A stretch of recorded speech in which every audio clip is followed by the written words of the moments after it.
Get my bald head out of the screen there. All right, well, thank you so much for coming to How to Apply Yourself. This is an info session about the Artist 360 grant. It's a program of Mid-America Arts Alliance. They are who sign my paychecks.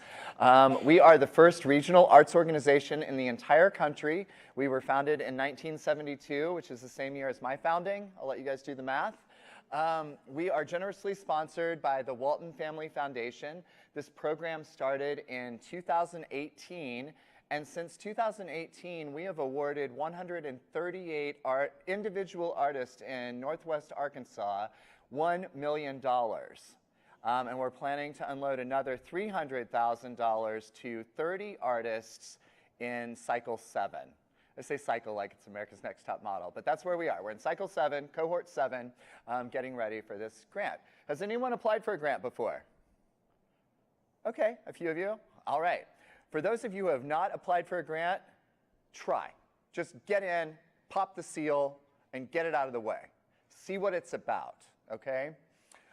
Before I get into that, and I'll totally get into that, I want to acknowledge the lands that we're on, the traditional ancestral lands of the Caddo, the Osage, and the Quapaw. By acknowledging these ancestors and stewards of this land, we can learn more about the atrocities that we committed in our past in the formation of this country. So Artist 360 is a program providing grant funding and professional development opportunities to individual artists, no nonprofits, of all disciplines in these counties: Benton, Carroll, Crawford, Sebastian, and Washington. Y'all live in one of those counties? Excellent, you're still eligible. Perfect. So this grant is not just money. It is that, I led with that, but it's more than that. We want to take a 360, a full circle approach at granting, and we understand that it's more than just money. It's professional development. All of the selected artists will participate in a development retreat, and that will be held in October. Those dates are October 19th and 20th. So if you've got a hip surgery, grandma's having a hip surgery, you got a wedding, something like that weekend, and you're not able to be a part of it, that's good to know for you now, but you won't be eligible. That's a must, and really that's, I think, one of the most incredible parts of this entire grant program is getting to know the other artists of other disciplines in the area. That's what creates and sparks community and collaborations, okay? The third part of that, the third leg on that stool, is mentoring. Selected artists will select from more than actually 100 Mid-America peer artist facilitators for mentoring opportunities and small group connections. I live in Kansas City, and I often think I want to get my work out in other areas, right? In other cities. I want them to see what I do. I'm sure you know our musicians, you want to get out there and go and do other stuff in other cities. This is a great way to connect with other people who are in the scene. You know, you might connect with Bo Bledsoe in Kansas City, who's a great musician, or you know, he can connect with you. Any kind of thing. We also, we organize them by not only their discipline, but their skill sets. I'm really good at fundraising. I'm good at grant writing. And all of us have a skill. All of these peer facilitators have a skill. So maybe you're looking for website help or social media. We have a catalog to help you determine and connect with the right facilitators that you might want to meet with, okay? Who am I? I'm David Wayne Reed, he, him, his. And I'm the Constituent Engagement Specialist at Mid-America. I work in the Artist Services Department in Kansas City, Missouri. And Mid-America Arts Alliance, we are the only regional arts organization that has an Artist Services Department. Isn't that nuts? And what makes it so cool is that everybody on my team and our department, we are all artists. We apply for grants and residencies. Sometimes we get them, sometimes we get rejected. I just got a rejection from a grant just yesterday, right? This grant will not make or break you. If you don't get it, you're still a very valid artist. Don't pin all of that on this grant. And don't internalize it if you don't get it. That's a real dangerous recipe, okay? Like I said, we are all artists. I started out as an actor, writer. and filmmaker. This is my third film that is currently in production. It's called Xylem, positioning my main character as is a American sycamore tree, and it's about legacy and the tree as record keeper. Okay, it's the third in my trilogy of land-based films. Okay. Why do you want a grant? Anybody? Why do you want a grant? Yeah. Elise. I know that I have a lot of ideas and projects that I want to see come to Fruition. and I know that I don't have the funding now, so I know that I need help, and I'm not naive to believe that. But Yeah. the passion is still there and the want is still there, so Cool. that's Yeah. what I want. You want to bring your ideas to fruition. Anybody else? Yeah. Jen. I want to take time out to be able to do professional development and meet with mentors and be able to take some harmony lessons and work with my peers to actually collaborate. I love that. Yeah. Money gives you time. It allows you flexibility, and I love that you're thinking about professional development. I want to skill build. Okay? Yeah, that's great. Cool. Well, in that, there's more than just money, right? Okay. So what are the benefits of grant writing? Those of you who have applied for a grant before, what were the benefits of that? Yeah. I think it really lets you deeply internal your grows and glows. Your what and glows? Your grows grows and glows. I judged a debate and forensics tournament, and you give them grows and glows, so that's my new thing. I love that. And so I think it really helps you take a good look at what you're doing really well, but then also why you need something. Sure. Oh, that's great. Well, you teed me up. I think one of the great benefits of grant writing and writing in general is that it clears up messy thinking. You get those fragments, you get those ideas out on paper, and then you can kind of start to organize them. And a lot of grants ask the same questions over and over again. So once you've kind of got those components together, you can just kind of copy and paste and use them for future grants, right? That's what I'm saying. Crack the seal, get it open, and see what the questions are asking, because a lot of the questions we're asking are the same questions every other grant asks. In fact, just last week I applied for Creative Capital. That's a big national $50,000 award. I finally felt like, I don't know, I had the cojones to do it. And it was so much easier than I thought because I was able to cut, copy, and paste from a previous application and put it right into that. It took me an hour, right? Once you get those components together, it's easy to massage them and insert them where you need them, okay? Grant writing seems kind of hard. It seems like you have to speak this certain language. Does anybody feel that? Like I have to use big 25-cent words, big academic art speak. You don't have to do that. You just have to tell the story. You're telling the story of what you need, which is how you apply for any grant. That's how nonprofits do it. What is the need? Present your need and how you're going to fulfill that, how this could help fulfill that need. Okay? So what's included in this proposal? These are those components. Your biography, your artist statement, resume or CV, your work samples, which is number one. Get your shiniest, best work samples together. And then a work sample summary. Tell us about those work samples. We have 4 narrative questions that we'll be asking everybody. I have a little asterisk. Hold, please. We'll get to those. And then proof of residence, that you live in Benton, Crawford, Carroll, Sebastian, or Washington counties. Okay? Who has a good bio? Who has a bio written? Yeah? I always ask people, Google yourself. What comes up? It should be your bio. So you control the narrative, okay? Your bio is who you are. I am David Wayne Reed. I am a writer, director, and filmmaker. My work can be seen on page, on stage, and on screen. My 2 films are currently in rotation on Kansas City PBS and have been in film festivals all around the world. Boop, there it is. That's a quick bio. And it's got to be quick. Provide a short biography that can be used in the publicity materials. It should be written in the third person, and it should be 100 words maximum. I love the quote by Pascal, who said, "I would have written a shorter letter, but I didn't have time." It takes time to kind of winnow that down. You know, Michelangelo's David wasn't made in a day. You got to chip away at that, right? That's the hard part. So get a good bio and then cross it, take your weed whacker to it and get out the stuff that's extraneous, okay? Your resume, your CV, one is not better than other. CVs are usually for academic situations. One is not better than the other. We're not going to give extra points if you've got a CV instead of a resume. Just use terminology that everyone will understand. Spell out any acronyms if you have any kind of special accreditations or something.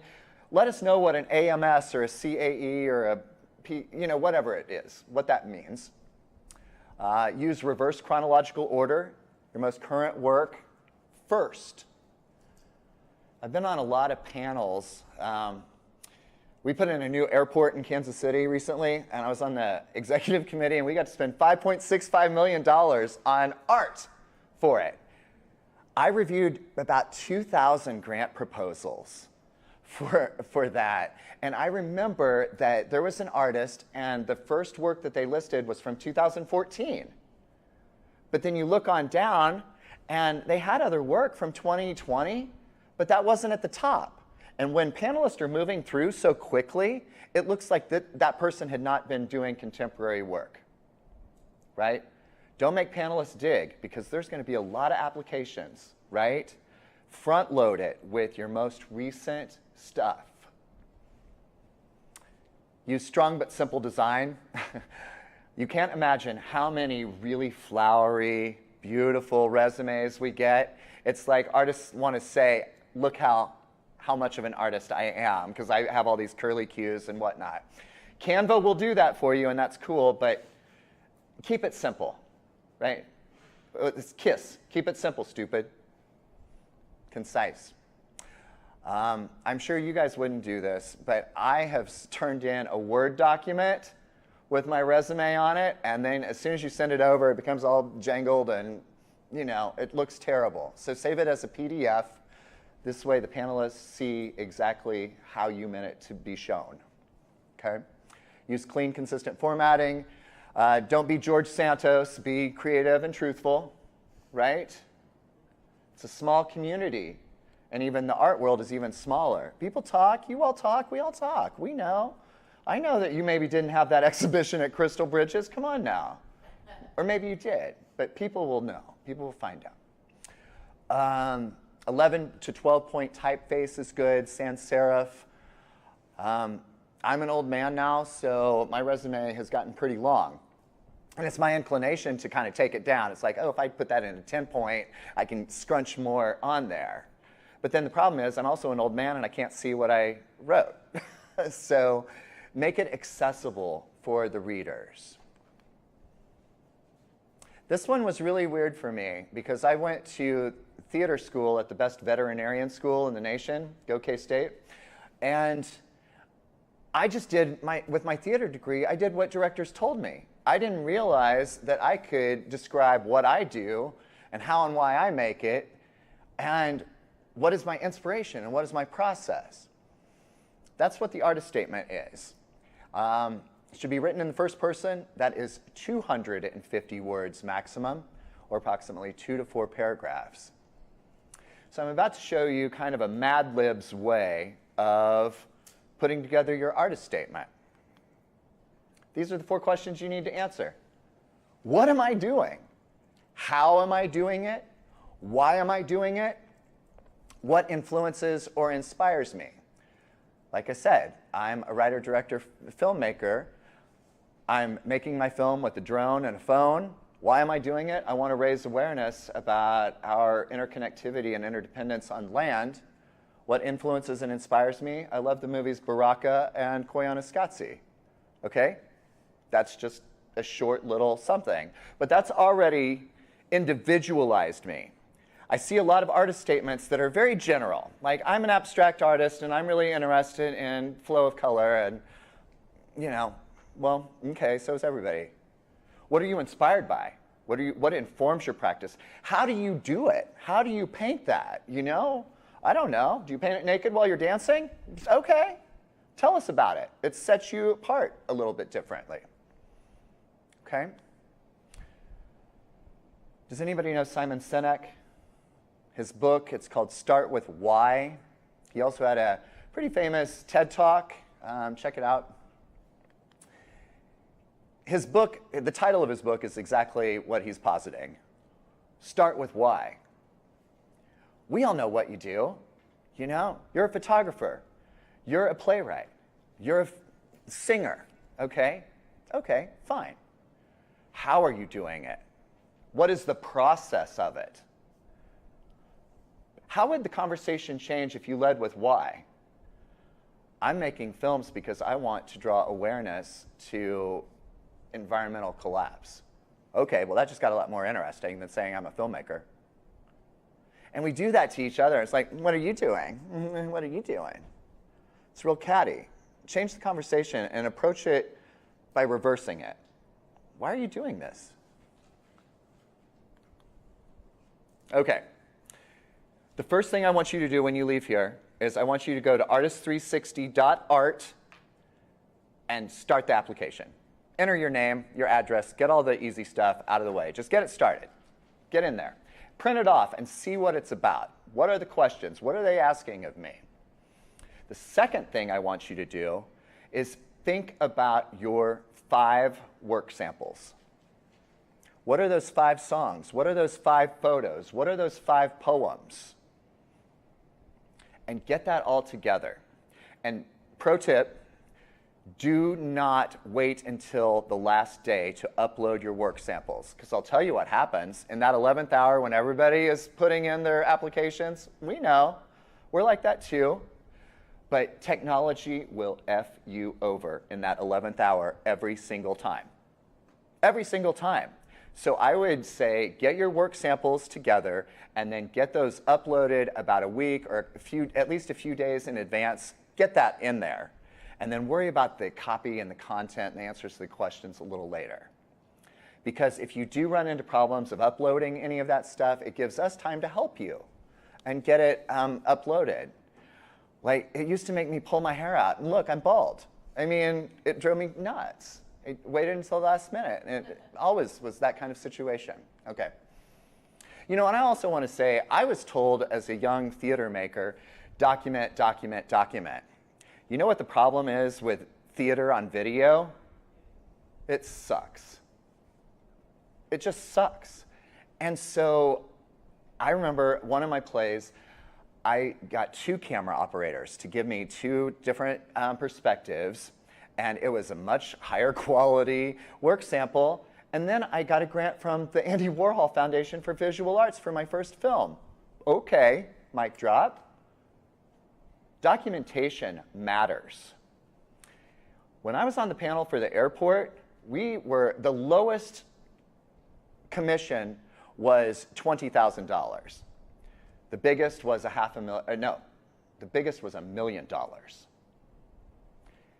Do you know how many work samples we received that were drawn on napkins? 10. 10. Do they think they're serious?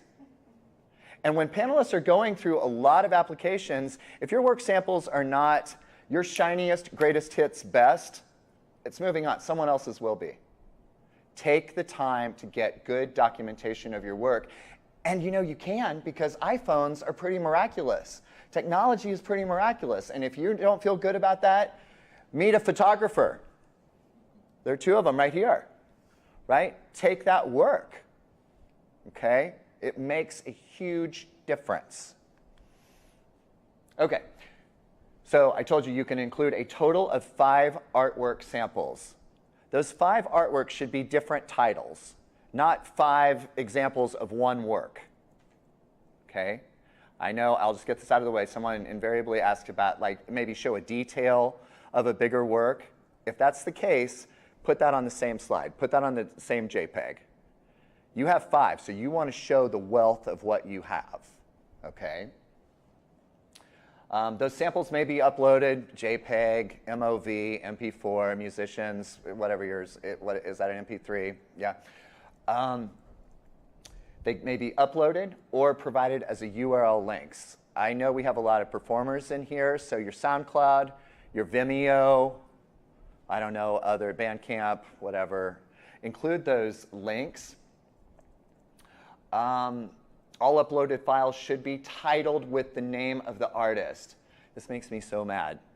I don't want to see an artwork that, or a JPEG that says IMG795 or some, put your name on it. It's your artwork. And also, it helps us find you and refer back to you, okay?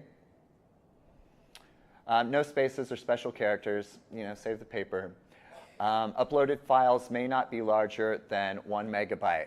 That's why I'm saying get those work samples figured out in advance. Get them scaled down, whatever, edited, however you need to do in advance, so you're not fighting that at that 11th hour. So I know Jen is interdisciplinary. I'm multidisciplinary. You can mix and match. I applied for a residency that I was accepted into. I'm going to go in a couple weeks. I have film work. I have audio, SoundCloud stuff from storytelling work that I've done. Obviously, video from my films, and I added a couple of poems that I wrote. You can mix and match that. Show off what you got. This is your place to brag. If ever there was a place to brag, here's the place to do it. Show us what you've got. Put your best foot forward. I think that people skip this, and I feel like this is gold. The work sample summary. So you've uploaded your 5 work samples. They are high quality, beautiful, compelling works. Your work sample should include what? Your name, the title of the work. P.S. If you are titling your works untitled, number 23 or number 4, stop it. Get creative. You're better than that. Name it. Name what the work is. Do you know how many untitled works there are out there? Who cares? Name it. What the medium is. Is it, you know, this is my song, this is ceramics, these are the dimensions of my painting. I completed this on such and so date. I performed this. I published this on such and so date. And then clearly indicate where the panelists should begin to look at your work. I tend to think of it, I'm a host, right? And I'm hosting you through my application. Well, over here behind this door, you'll see this. Take them by the hand and lead them through your application, right? Be a good host. Tell them where you want them to read, and it helps you too. You can't imagine how many times I've seen someone upload their whole movie or send me the link to the whole movie. They're like, watch it all. Or here's my book, read it. No, you tell me, because that's sloppy and that's lazy. Curate the experience for the panelist. It helps you. You're showing your very best. I want you to read pages 2 through 4. I want you to watch this from 1 minute 36 to 2 minute 36. Listen to this clip of my song, whatever it is, okay? And then here's the other cool thing. Include other details regarding its creative development, its inspiration or relevance. I created this in the summer when George Floyd was murdered. That gives it new context. That gives it another depth that the work sample does not necessarily provide. I created this while I was a caretaker for my grandmother who was in the last stages of Alzheimer's. I worked with a community of veterans who were dealing with trauma, PTSD, and so we created ceramic hearts. I don't know, just making that up. But that gives you a deeper dive. It's kind of like in the artist statement where it's like, what influences, what inspires you? Here's the place. And you know what? You have 1,000 words here. I know I was being so chintzy with the words earlier. You only get 100 for your bio, 250 for your artist statement. Here you get 1,000 words. talk about those songs you wrote. This was written in the heartbreak of I don't know what, in response to this or what, right? This is gold, and it really gives panelists an extra little moment. If you're looking for extra credit, this is where you put it. So I told you we're giving away $300,000 this year. We're going to do that to 31 artists are going to receive that. We've added a new category. It used to be just student artists, but we found like undergrad artists often aren't competitive with those, MFA students at U of A. So we split it up. So 5 undergraduate students will receive $2,500. It used to be $1,000. That's a pretty good jump up, undergrads. Any undergrads in here? Well, tell them about it. Okay. Graduate students, 5 of them will get $5,000. Practicing artists, $10,000. That's up from $7,500. Community activators, 5 of you will get $17,500, up from $15,000. And then 1 person will receive the Creative Impact Award. That's a $25,000 grant. Okay. Oh, not even a grant, it's an award. Okay. We don't have any undergrads, so I'm going to skip past them. Tell them about it. Any grad students? Okay, tell them about it. Practicing artist grants. That's y'all, right? Any community activators? Maybe, yeah. Yeah, theater and music lends itself really well to community activators because you have to have a community of collaborators to make it work. And you're creating opportunities for other artists and facilitating collaboration. Okay? I'm going to get this out of the way while I'm thinking about it. You can apply for both.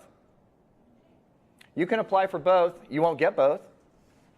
But you can apply for both. And, I wouldn't just copy paste the same. But you're able to do that. Okay? Yeah, $10,000. You're part of the retreat. And we'll get into more of that. So, eligibility. We've already established y'all are residents of the state of Arkansas in these 5 counties. You will retain residency within the region during the duration of this grant period, October of this year to October of next year. You will commit to participating in our professional development activities during the grant year, including the Artist 360 retreat at 21C Museum up in Bentonville. We put you up. We feed you. We do you right. Bring your fat pants, right? So we feed you real well.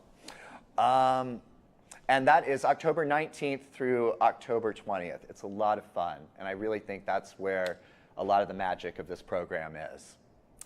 You must be 18 years of age at the time of the application, be a U.S. citizen, permanent resident, or have non-resident status, be a practicing artist that creates work in any of these disciplines, but not limited to dance, film, literary, music, theater, visual art.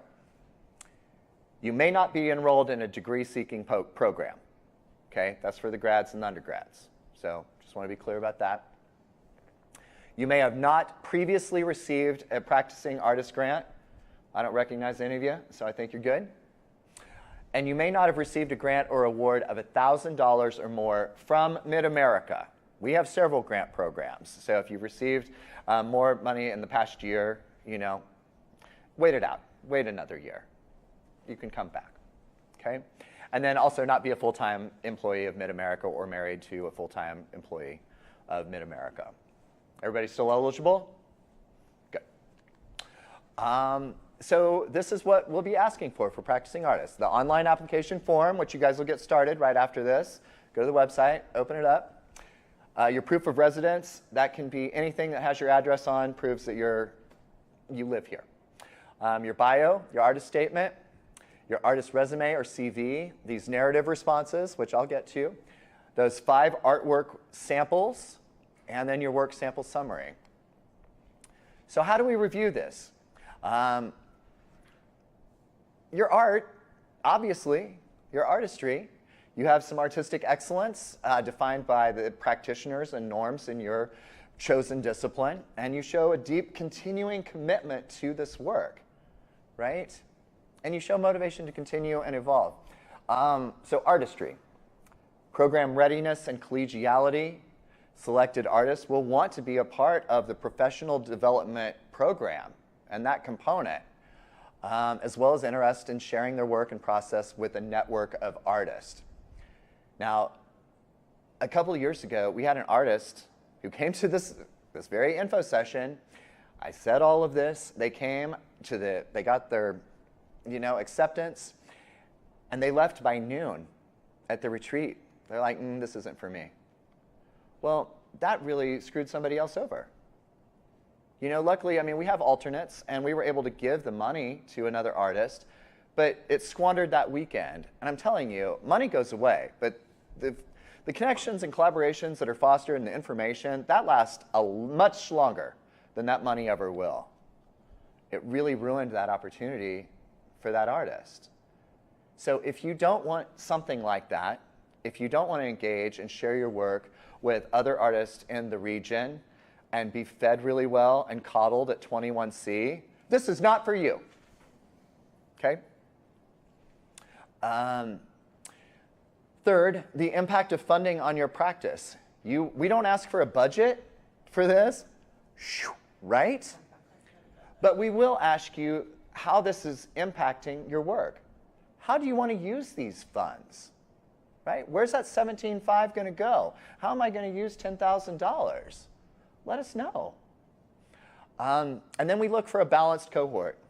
We don't want everybody of those 31 artists to be from Fayetteville. We don't want them all to be from Siloam Springs. We don't want them to all be ballet dancers. We don't want them all to be folk singers. We want a wide variety, okay? Representation of perspectives, disciplines, and experience. That's what makes that weekend so rich. I've learned so much from potters and dancers. I'm not a potter, I'm not a dancer, but it's really informed the way I talk about my work. And I've been able to really get some great contacts and collaborations out of stuff like this, these kind of weekends. Okay. Community activator grants. This is a bigger one, but here's what it is.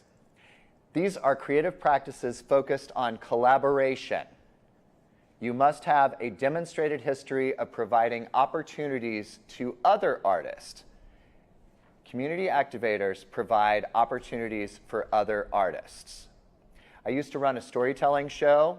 It might have worked for this. I can't apply for this, so I'll never know. But I paid all of my storytellers. I created something, a community where other people were benefiting. I paid them. That could work, okay? Tomoko Kashiwagi received a community activator grant to begin a chamber music ensemble.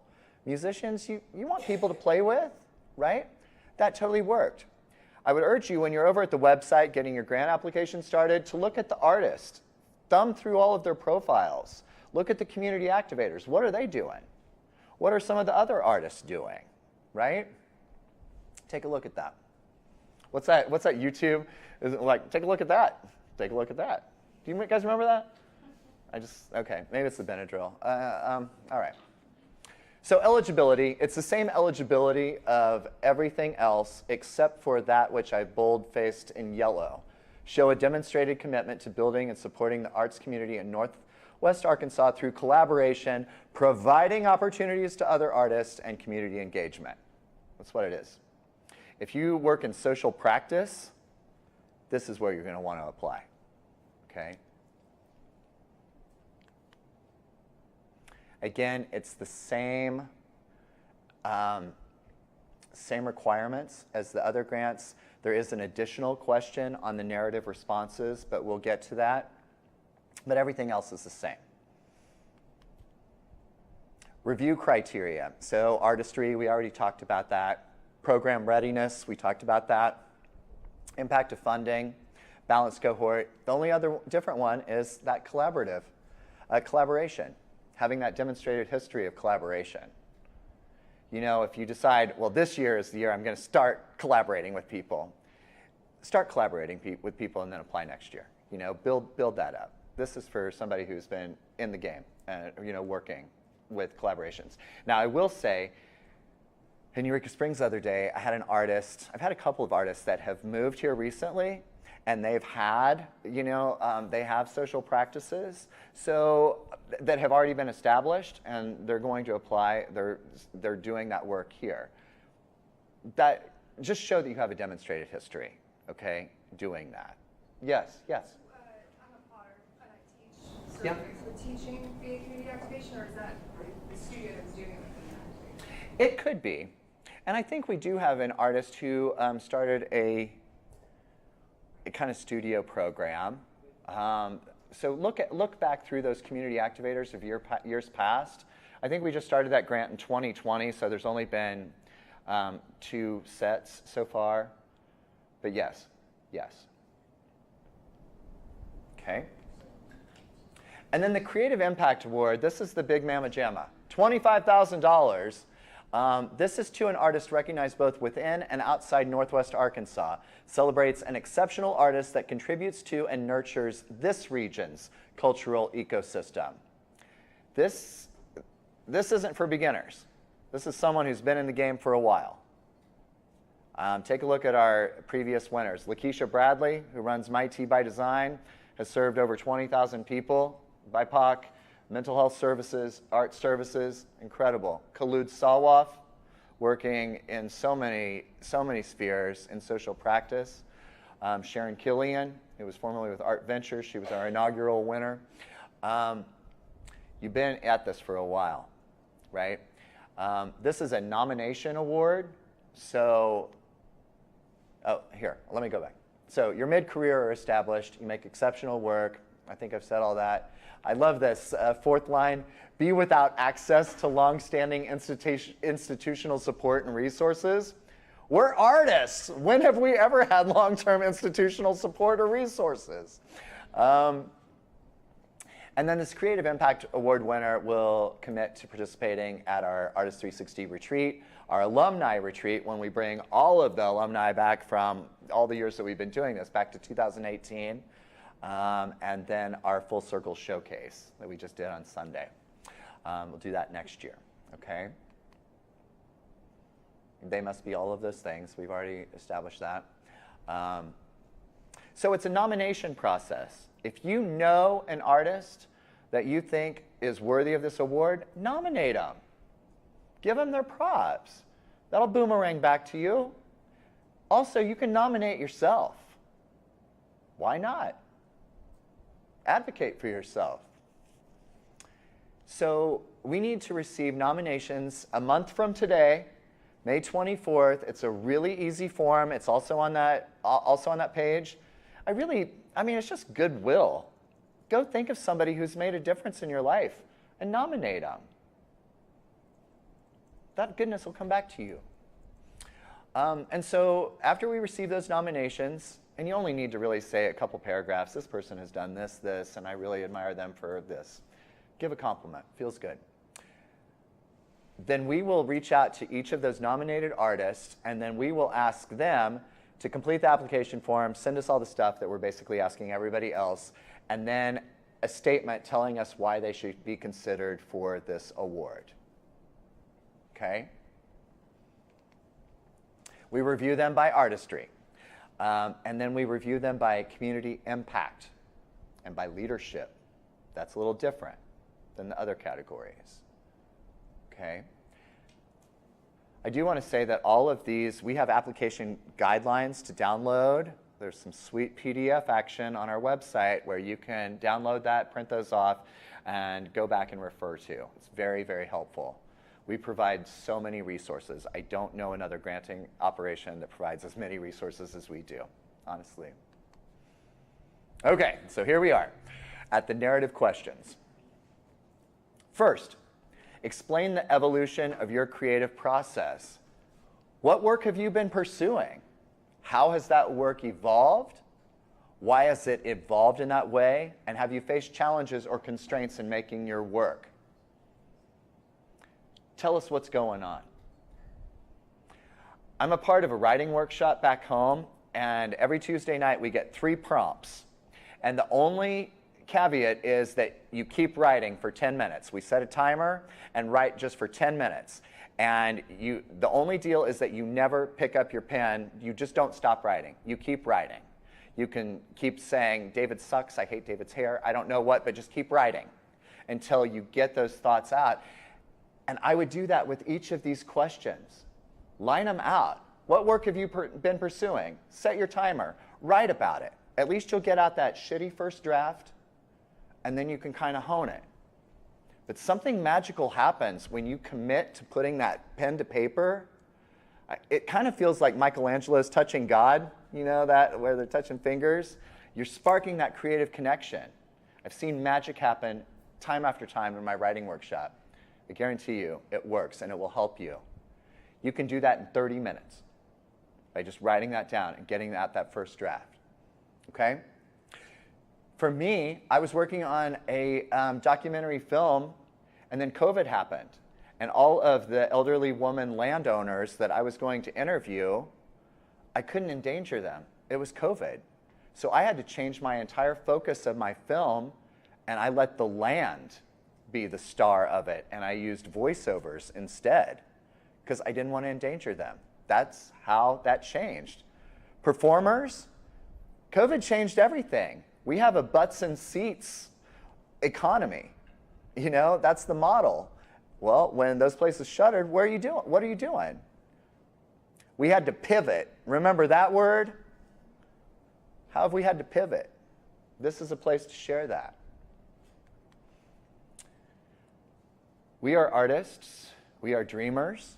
We are visionaries. So I want you to think about where you want to be. Dream ahead a little bit. Where do you want to be next year? Where do you want to be 3 years? Where do you want to be in 5 years? And then how will you determine and measure your success? That's different for everybody. You know, do you want to get your new album out? Do you want to create a new play? Do you want to win an Emmy? I don't know. Dream. And let us know how you're going to know when you've gotten to that dream. Okay? We don't ask for a budget. This is our passive-aggressive way of doing that. If you are awarded this grant, how do you intend to use the funds to further your artistic practice? Ashton Barbary, who played at the Crystal Bridges the other day, she's like, you guys helped me make my album happen. And she just got back from a European tour. That helped elevate her and springboard her to make that happen. Stephanie Payton, who is the studio manager out at Arts on Main out in Van Buren, she bought a 3D printer. And so, ceramic printer. She's a ceramicist. Well, now she has this, I don't know. It's the technology I don't even understand. But it's changed her practice and changed what she's been able to create. You said you wanted to maybe have some, acquire some new skill sets. Okay? That's how you want to use these funds. Okay? Think about it. Dream. I had someone tell me a long time ago, they're like, you need to dream bigger. I think we put a lot of limitations on ourselves because we're steeped in reality. I think reality is good, but allow yourself to reach up a little bit. Okay? Professional development. So we want you to share what strengths you will bring and share with your peers. We don't believe in a hierarchy model. Like I said, we have peer facilitators. We all have different experiences and perspectives and gifts that we all bring. All of us here have something to teach, as well as something to learn. What is that thing you know a lot about? Is it grant writing? Is it teaching guitar? Is it, I don't know what it is. Social media? Promotion? Making a prize-winning chili? That's me, 5-time winner, what? Let us know. And then, considering the criteria for this grant, explain how participating in this retreat. Okay, and then I want you to just copy and paste. By participating in the Artist 360 retreat, I will learn alongside a dedicated small group of artists and peers. I will be able to access one-on-one mentoring, and I will build a network to collaborate with other regional artists that will be so beneficial to my creative practice. Well, there it is. There's your answer. It's right there. Copy and paste that. Undergraduates, I know they're not here, so we don't need to talk about them, but they do not need to complete this question, okay? Community activator applicants, you are the only ones who need to answer this question, so pay attention. How have you collaborated with other artists through your practice? Have you provided opportunities? How have you provided opportunities to artists through your practice? And how does collaboration and providing opportunities for others inform your work? Yeah, I see some wheels turning. It's funny, when you ask yourself a question, your mind automatically starts to answer it, even before you're aware that it does. Did you guys know that?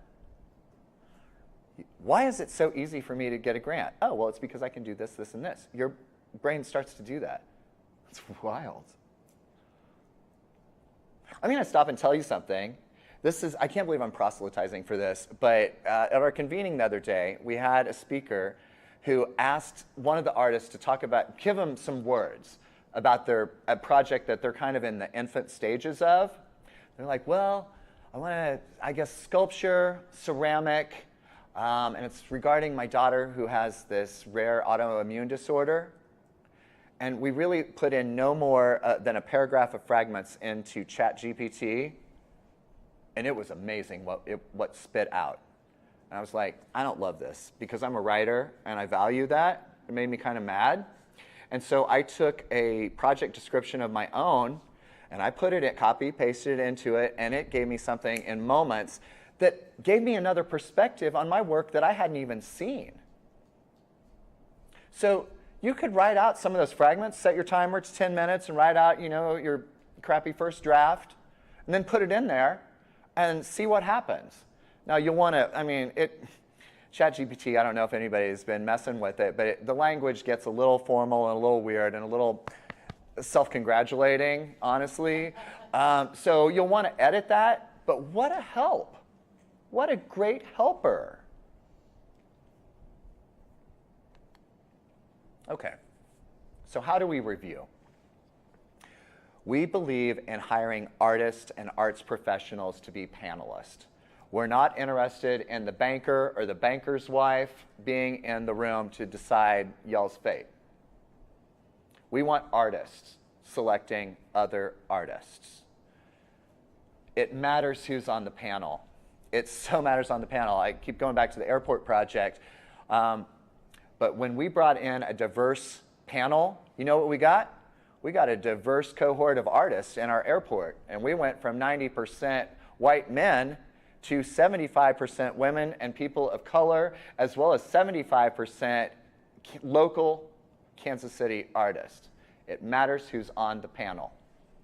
It's doing y'all a real good favor that they're all artists and working in the field. They work independently. They evaluate each application using the review criteria. We make them write down comments. It's not just, I don't like that. You have to give a reason, because we want to share feedback. We want you to get better. It wasn't until I was on a panel that I understood why I wasn't getting grants. I was like, oh, I didn't know what was out there. I didn't know what people were writing. That's why I'm saying, go to our website and look at the artists who have been awarded and how they're talking about their art, right? We pay our panelists. They review our implicit bias documents and video, read our equity and diversity statement, our strategic plan and values, and affirm this review prior to beginning the process. So this is what we do now. Applications with the highest degree of consensus enter into a lottery process. This really makes it much more equitable and gets any kind of implicit bias out of the way. So I kind of think it's, when you go into the casino and you're playing the slot machines and you're waiting for all sevens to line up, that's kind of how the panel process is. Not everybody always agrees. But if you get the straight sevens, you move on. And then you're selected from there. I will also tell you something else I've learned in reviewing, being on panels, reviewing applications. It generally works out to about thirds. A third of those applications should get a grant. A third of them are fine. and a third of them are non-competitive. It generally always shakes out like that. And I always feel so bad for the people who get the A-, because they always get so mad. I was one of them. I get so angry, and then I'd be like, well, this grant isn't for me. I'm self-selecting out. Don't do that. Keep throwing your hat in the game. So I'll tell you a story here in a second about that. So then those are moved into a lottery process. We literally, it's like, okay, we're giving away 30 grants. So say 45 of y'all make it to the highest consensus. Then that's just lotterized. It's like number 13, number 5, and that's how it assembles the cohort. So then we don't get into, well, we don't have a black poet from Fort Smith. Well, we need a white woman painter from Fayetteville. That's gross. Okay? I'll wait to tell you my story. So these are the timelines. We just opened these applications on Monday. They're open through June 10th at 5 p.m. We will review, the panel will review. I'm not a reviewer, I'm not a panelist. We'll do that August and July. We will notify our applicants September 1st-ish. And then in January, we will give you the money. Why are we waiting to give you the money? We're going to meet in October, right? We're doing that so we save you a tax burden. We want you to be able to write off against that $10,000 award you're about to get, that $17,500 award you're about to get. Giving you that in October, and then you've got 2 months to take care of that, that's going to really come back and hammer you come tax time. We're not withholding money from you, because if you do need that money, then we'll give it to you. But that's really kind of, and so work with us on that. We'll work with you. Again, October 19th, 20th, that's the must attend retreat. That's for cohort 7. And then April 26th through 27th in 2025, we will have our everybody, all skate alumni retreat and full circle showcase. And then next November, the final reports will be due. I got a grant one time, and it was for $1,500, and I had to turn in a 15-page report for $1,500. Come on, we don't do that. We make it a lot easier. How was the process? What did you get out of it? What did you create? How did it help you? Stuff that you could just like talk on your phone and say, this is what I did. We make it so easy. Okay, I'm going to tell you my story. I was a finalist for a big award back in Kansas City for 6 times before I won it. And I would get so mad every time I didn't win it, because I was always that close. It's like, what do I have to do? What do I have to do to win this GD award? It wasn't until my 6th time that I realized I won 24 times. I only got money 1 time, but I won 24 times because there were always 4 different national panelists each year, and they always sought to put me up in the finals. I always made the final 10. But I didn't realize that until the final day when I actually won, and it was before I found out I won, but I delivered my 5-minute work sample, or my presentation, and I showed them my work samples, and I was standing behind them, and that was when I had that aha moment. I'd won, and then that afternoon, I got the call. Yeah, you won. It's like, really? Finally? Honestly? Because I was so used to not, right? So pro tips. Start right now. You're never going to be more enthused about getting this started as you are when you leave here. So go open up the website, just start it. You'll feel good that you've entered your name, your proof of address, your email, your website, whatever. And then select your work samples. What are those 5 work samples? Do you have something in mind? You're probably already thinking what those are, right? Nail those down. Be as high quality as possible. Verify that they are all a good size. They're all labeled with your name and title. Verify that all the URLs are accessible to the public. This residency that I'm about to go on in a couple of weeks, I turned in a Vimeo of my film sample, and it was set to private. They let me know, and so I switched it so they could see it, thankfully. But, you know, that's a dumb mistake. I mean, I give these talks, right? And I just verify that those links work and that it doesn't go to like a 404 error found. Check your work. Has anybody applied for a grant and they're doing it within the application form? Okay, well, you're a good egg. I've done that, and then it doesn't save, and I'm like, Joe, what was that brilliant thing I wrote? It's gone. Save it in a Word document or a Google Doc so you have it, and then copy and paste it over into the application form. Or I've composed on the application form, and then I hit submit, and then it's like, oh, I don't have that information anymore because I gave it away and I can't retrieve it. So I can't use that bio that I just crafted, that artist statement. I have to start all over again. It's like, I feel like Sisyphus. I'm just like, you know, pushing the same rock over and over again. Don't do that. Do you know the quickest way to find a typo in your application? Hit submit. As soon as you hit submit, you're like, oh my God, you know, right? I've done that. If you don't have someone else to read it, and those were really great suggestions, read it aloud. Read it aloud, because your gut will tell you, that sounds weird when that comes out of my mouth. That doesn't sound right. Use your gut and use your voice to read through it. You'll find the mistakes, okay?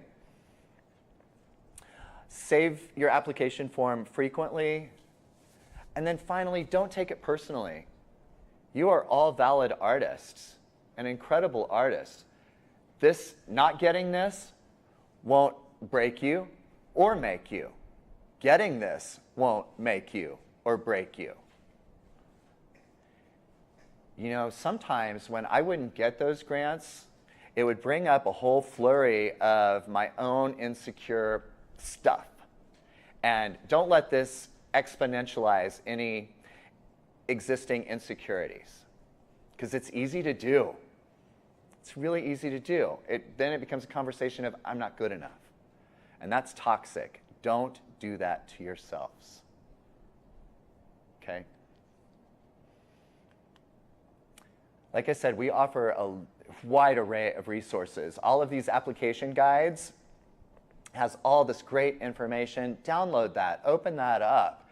And we've got sample materials, like everything that I've shown you, it's all there. How do I put together an artist statement? How do I write my bio?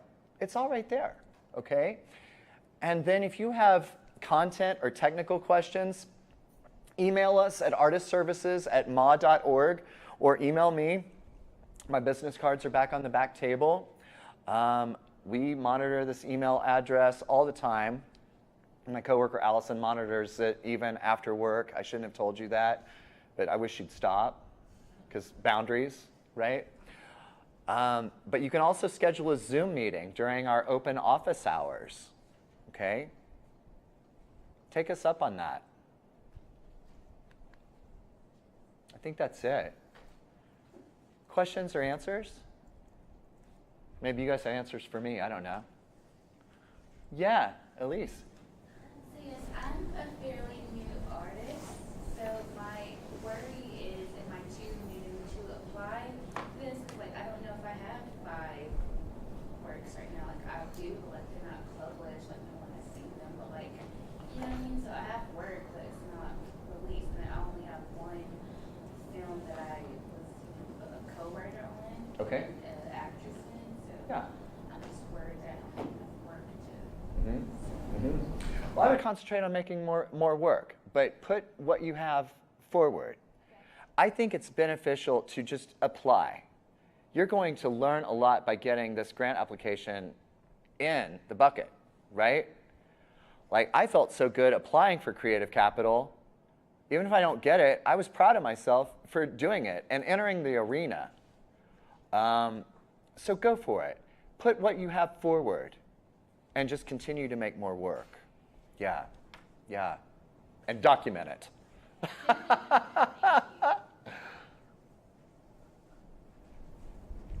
Questions? Yeah. For a video, for example, I know it obviously depends a lot on the artist and what they do, but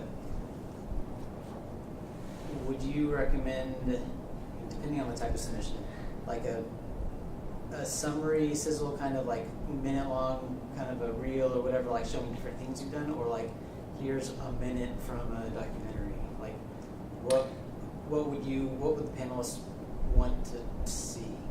Well, I think you can go either way, and I think filmmakers, or musicians, performing artists, you could put together a 5-minute reel. You've got 5 minutes. Yeah. So however you want to break that up, you can do that. Since they're asking for, you can do that. Like, does that have to be a minute, like uncut from a work, or could it be a compilation of here's things I've done and like a kind of summary of things I do? If it were me, so what I did with my films, I made kind of sizzlers, a minute-long sizzlers of both of the films into 1 minute. And so then I had 5 work samples, but they were all just like boom, boom, boom. If it were me, that's what I would do. That's what I did. Yeah, yeah. So if I'm submitting songs, it would be just 1 minute of each song. Yeah. You can play the song. You can send me the SoundCloud link, enter in like whatever. This is my song, Me and My Baby. And I want you to listen from, the start to 1 minute. Or, just something. And most likely, if people are into it, they're going to continue to listen. But at least direct us to, this is what I want. Show us what that is. Don't just dump the song or the novel or the, again, curate and host us through your work, through your portfolio. Yeah. What if you're a writer who writes scripts, plays, and novels? Like, have you showcased? Like, I can do like. Sure. You can absolutely do that. You can assemble those work samples any which way you want. Hey, I'm a poet. I am a filmmaker. I am also a storyteller. So I submitted all things in that. That's my full picture. So I'm a graphic design 12 years, potter 4 years, painter, tattoo artist, like everything. But does it degrade so my problem has always been I'm an all-arounder, the polymath that nobody knows what to do with. So trying to figure out how to tell them that in a way that's still good, but not degrading. Because a potter wants to see the different great things you can do with pottery. You don't necessarily want to see out of the website you make for the pottery. Right. Well, it's about your creative practice. This is not a project-based grant. Y'all are not entering with a project.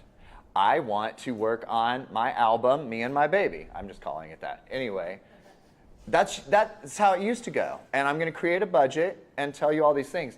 This is a practice-based grant.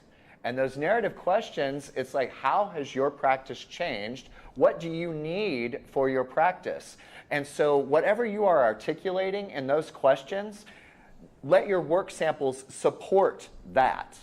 That is a way to kind of hone that in. I've also gotten a question from people saying, most of my work has been in ceramics, but I'm moving into textiles. How can I show that I want to move into this? And I'll say, well, do a 3-2. Do 3 of your best works or 4 of your best works from where you've been, your ceramics, and then show me where you're going. It's kind of like showing us how to ladder up.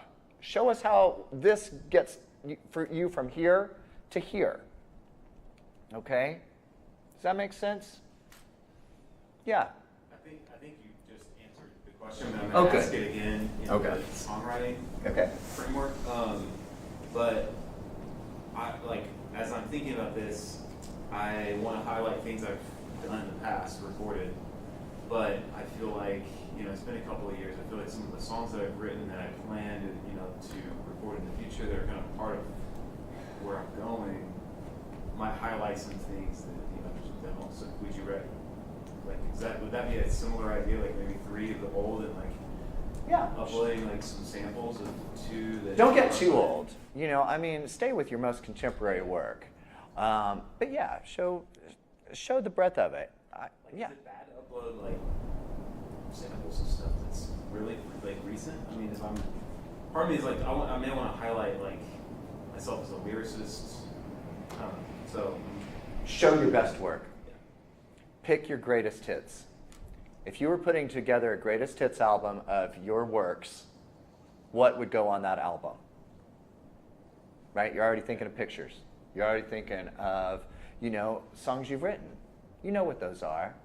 And if you don't, ask somebody who loves you. Have them tell you how great you are and what they love, what works they love of yours. Yeah. Any other questions? Yeah, Jen.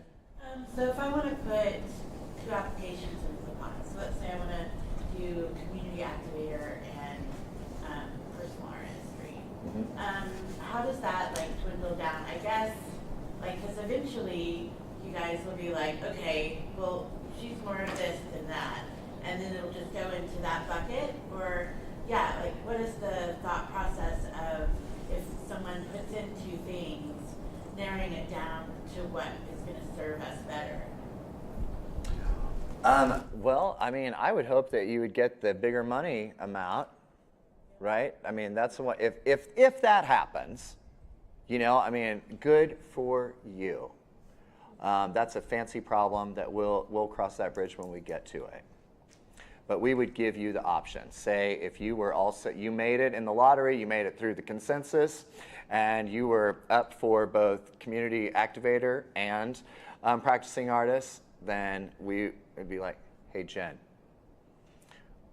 we're pleased to tell you, but you can't have both. Well, of course, yeah, okay. Right. So it can even go to the top, 10 or 20 just by being in both categories. It could feasibly happen. Oh, wow. Okay. So it's not like a halfway through, it's like, who is she? Which one do we want to put her in? Mm-hmm. So, You can okay. apply for both of them. Okay. Yeah. If you want to take that on, I mean, you absolutely can. I mean, increase your odds. It's an odds game. You know, you just get better at it, but you just keep plugging away. I mean, what's that Wayne Gretzky quote? You get 100% of the shots you don't take. Take the shot. Yeah. Great question. Okay. Could we worry about being too technical? Say I'm a software designer, and I'm making my Yes, you're too technical. Alright. No. I'm making my own engine, and I'm really stoked the fact that I'm making my own cursor function that creates waves to the depth that I need. They have their own buoyancy and stuff. Could I get too technical with like a minute-long video of like, hey, these are the types of problems I faced, and these are how I've solved them with math or creative solutions or from other people? Could it get too technical, like droning? Show, don't tell. Yeah, that's what I'm trying to think of. You can show a lot, but when you just show a page full of math, it's not really impressive when I just keep showing you page and page full of math. So it's kind of, you have to do both, and it's a weird juggling act. I was just wondering if you could get too technical. You could make it accessible. Okay. Make it accessible. Again, I think I had a slide. Spell out those acronyms. Yeah. Spell out those things that people won't understand. You want to be a good host and really shepherd someone through your house and say. I'm teaching somebody that. It's just I was just wondering if I should be explaining this like somebody doesn't know anything about it, right? That's what the work sample summary is for. Okay. The work sample should be the, I don't know, whatever it is you make. Not the back end, just the actual. And the work sample is the back end. Okay. Yeah. Cool. Yep. Okay. Artist360.art is the website. Go check it out. You guys are going to what? Start tonight. Start tonight.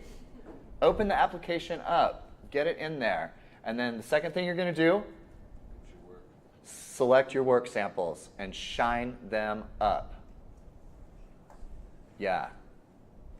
You can't imagine what work samples we can see. It runs the gamut. Put your best foot forward. Yeah. Okay. Great, guys. You have until January. You have until June 10th to get that in. Applications are due at 5 p.m. Be sure to grab a pencil and a notebook. And hey, thank you guys for making art. Thank you for being artists. Thank you for being creators. One of my favorite quotes of recent is a quote by Adrienne Marie Brown. Does anybody know her? She wrote the book Emergent Strategy. It's about organizing and, but she has a quote. She says, "The role of the artist is to make the revolution as irresistible as possible." Thank you for being irresistible, and thank you for creating. Thank you all so much. Thank you.